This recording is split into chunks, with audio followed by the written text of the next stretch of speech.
তুমি মোৰ আইৰ দৰে নহ'লেও হ'ব। কবি উজ্জ্বল পাউগাম।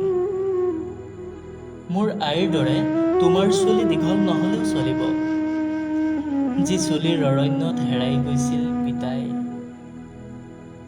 মোৰ আইৰ দৰে নহ'লেও হ'ব তোমাৰ সৌন্দৰ্য, যি সৌন্দৰ্যত যাযাবৰে বিচাৰি পাইছিল বাট, ঈৰ্ষা কৰিছিল জোন আৰু তৰাই।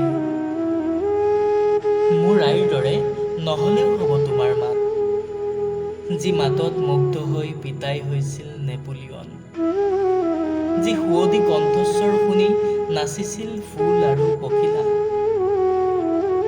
আইৰ দৰে নহ'লেও হ'ব তুমি শিপিনী, যি কাপোৰত সপোন আঁকিছিল, অনুপম সৃষ্টিত উজলি উঠিছিল সুখ।